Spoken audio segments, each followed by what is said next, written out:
Sound of Freedom, about the power of faith in overcoming evil, and in particular, the evil of child trafficking. Big problem.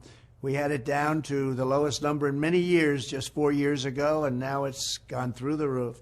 Even though the fake news media has tried to ignore it, Sound of Freedom has been a national sensation and a colossal success at the box office, really big numbers.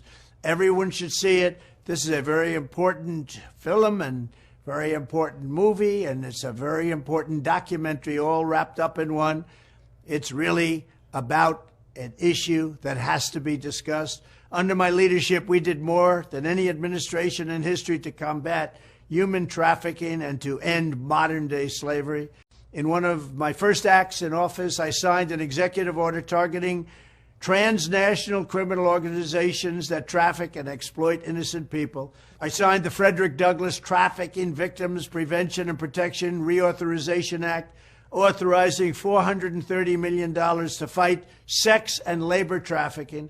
I signed legislation to crack down on foreign countries who are not meeting standards for eliminating trafficking, of which there are many. I also signed into law the Abolish Human Trafficking Act, which strengthened programs supporting survivors and provided more resources for ending modern slavery. We do have modern slavery, if you can believe it. Additionally, I created the first ever White House position focused solely on combating human trafficking.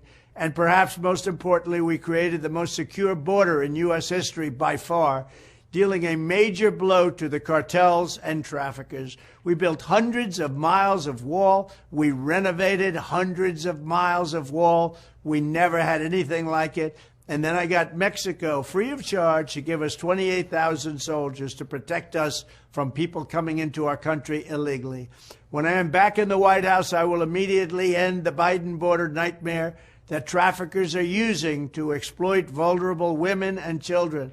We will fully secure the border. I will wage war on the cartels just as I destroyed the ISIS caliphate, 100% gone, 100% destroyed. They'll come back now because we have a weak administration. I will use Title 42 to end the child trafficking crisis by returning all trafficked children to their families in their home countries and without delay. And I will urge Congress to ensure that anyone caught trafficking children across our border receives the death penalty immediately, and that includes also for women, because women, as you know, are number one in trafficking. Children are actually number two. I want to thank Eduardo, Jim, Tim Ballard, and everyone else involved in this film for their incredible efforts and their great genius. Together, we will end the scourge of human trafficking, and we will defend the dignity of human life. Thank you very much.